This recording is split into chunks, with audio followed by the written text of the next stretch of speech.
Hope everyone's doing well today.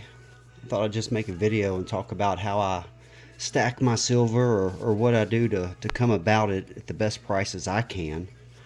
I usually go and shop around on a couple different markets online, whether it's JM Bullion or SD Bullion or APMEX, Money Metals.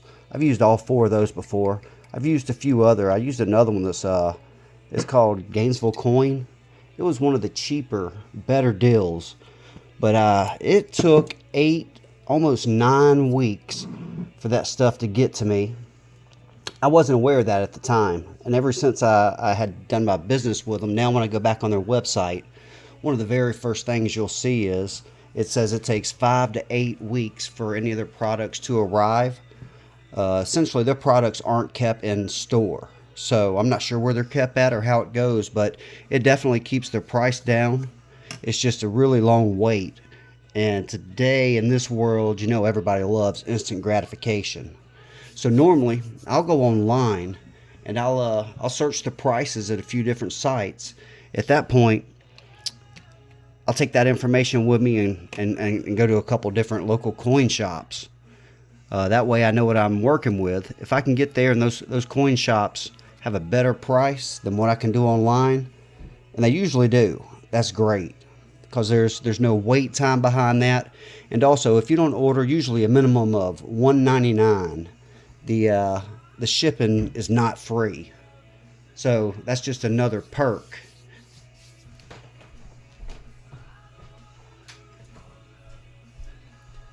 So I went ahead and loaded up some information on my little tablet here. See if I can see this thing. So right now on Kitco, the live charts are showing spot prices at 33.08. That spot price is derived from paper future notes on COMEX. Essentially, it's not really the price of your silver they're talking about, but it is the price of COMEX's trade. Kind of like the NASDAQ, the COMEX is for physical materials like gold, silver, other things of that nature. So essentially they come up with that spot price, and then I just kind of run off their spot price and see what I can find at what kind of deals. So I went ahead and this tablet's slow as all get out, but I went ahead and kind of preloaded a few options. I searched through and got JM Bullion on here, and right now if you were to buy a 1 ounce round from them, if you get 1 to 19 of them and pay with check, it's essentially, if I can get this thing to show, it was right at $39. Help. So yeah, anywho, over at Money Metals, if you get 1 to 39 of them, it's $37.32. So the price you normally see, it's if you pay a certain way, you get it for a certain amount less. This is APMEX. Same round, same weight on all of these. APMEX was $38.98. It was 2 cents less than JM Bullion was. I apologize I couldn't get it to show you the 39. I seen it when I pulled it up just a minute ago. Then here at SD Bullion, and me personally, I find that SD Bullion has the lower prices.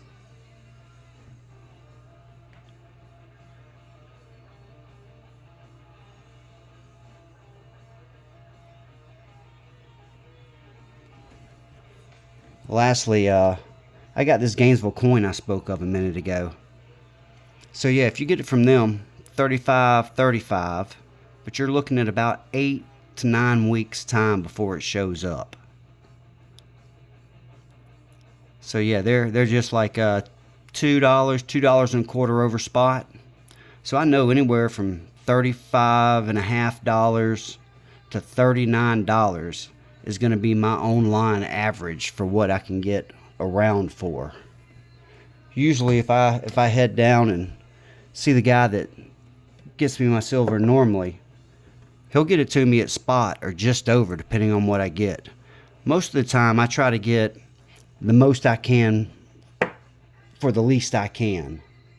So these are between $30 and $32 is what I've paid for these for the last couple months. And he charges me $1 more for the Canadians. And these maple leaves, he doesn't really care if it was made in '89. Theirs turns different. Or what year they're made in. He sells them all to me for just $1 more than spot. So I usually try to get those. He actually sold me 2 of these Scottsdale mint poured bars for $1 over spot as well. If I can get that to focus in on these things. So once I had a couple of them, I had went to a coin show and I decided I was willing to pay $2 over spot for 3 more of the 1 ouncers, and I also paid $5 total over spot for the 5 ouncer bar. I just wanted those because I like to have a little bit of fun when I'm stacking. Can't all be just the lowest cost. It's not any fun that way.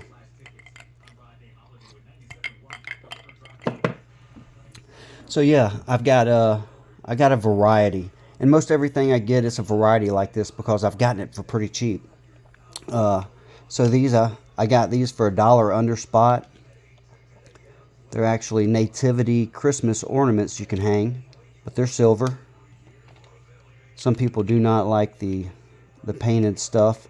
I don't mind it too much. I don't want my whole collection to be it, but if it's silver and it's $1 or $2 cheaper, I'll definitely take it. So yeah, these are some bars. I don't collect a lot of bars. When I first started back in 2017, I collected mainly only bars. Some stuff happened.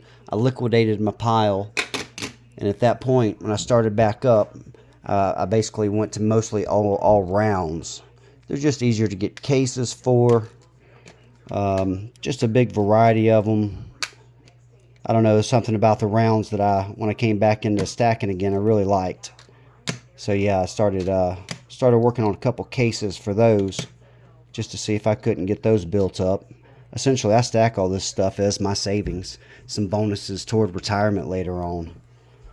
Some of these are from my original stack.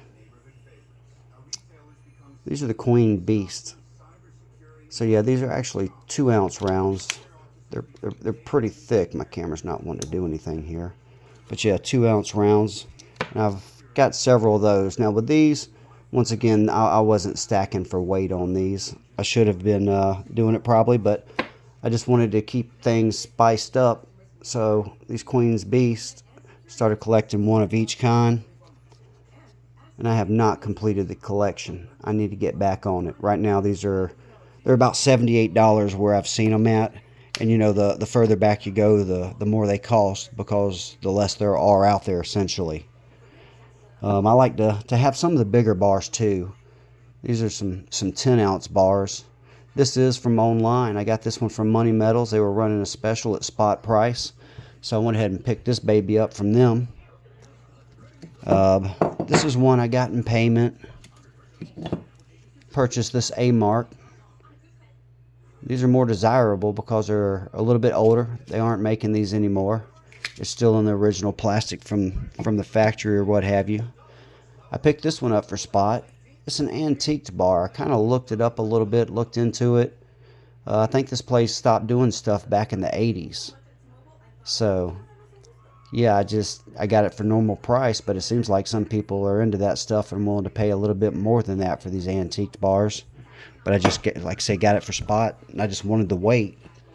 Yeah, this Scottsdale mint here. This is a 5 ouncer. This is the only 5 ouncer that I have in my stack. It's pretty nice. It's a Scottsdale mint rifleman round. You can see right there. It's daggone pretty heavy too. It's 5 troy ounces. It's 4.9's fine. And thank goodness it's in a protective case like the rest of this stuff. keep some closed-toed shoes on. You can lose a toe with some of this stuff. It gets to be a little bit heavy. So yeah, it's just how I do it. I make sure that I can find out whether or not the prices are going to be good in town. And keep in mind, as you start driving around or what have you, you're burning gas. So you're losing money that way as well. So it might be beneficial to go ahead and call a couple different coin shops. That way you kind of have an idea of what you're going to get and what they're going to have, that kind of stuff. So yeah, my stack essentially, I got a little bit of gold. Not a lot at all. I actually sold some, traded it for silver. It wasn't very much. It was only $500 worth. And that was when silver was extra low at the time.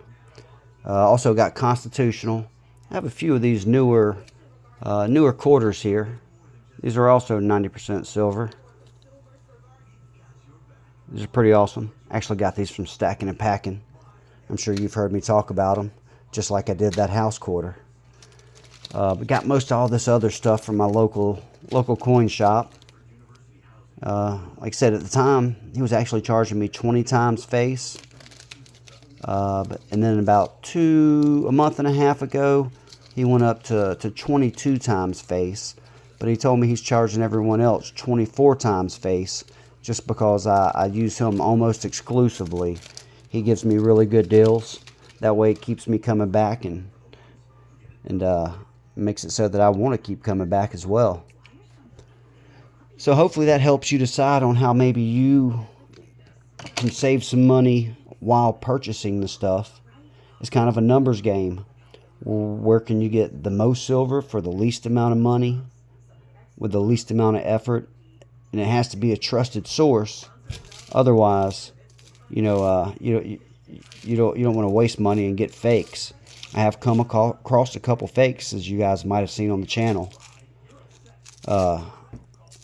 So yeah, you got to keep your eye out for that. Keep your eye out for that. With one of the online sources, I've never had a fake from them, but I would definitely not use eBay. Anything that I don't have a relationship with the person, that I'm not able to take it back to them and let them know that there's an issue where they can make it right. I definitely don't want to do something like that. Make sure that you trust the person online that you're talking to, and always verify your stuff. They have pocket pingers that are, less than $50.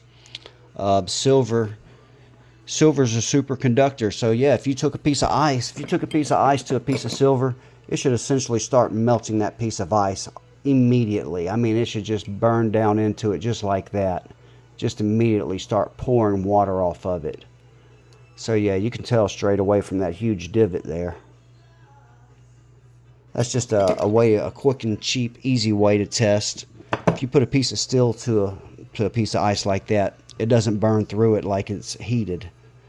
You can, like say, pocket pinger, you can just listen for the ping if you got really good ears. I don't. I usually weigh all of my stuff. If you're not sure of the weight, that's where you grab your red book and you go ahead and you look up what you got. It'll tell you the specifications. It'll tell you how much it weighs. It'll tell you how big it's supposed to be. And this book is it's accurate. If I was to take a quarter or a dime or what have you and actually place it on the picture we're looking at, it's the exact same size as that picture. So you could tell what weight it is, how big it is. You can just drop it on there to judge that size as well. There's ways to test it. If you got a local coin shop that you trust, they probably have some way to test it for you and are willing to do so if you ask them to. So yeah, hopefully some of this here helps you. Hopefully you get a good deal, and it encourages you to start saving your money by stacking a little silver. I hope y'all have a great day.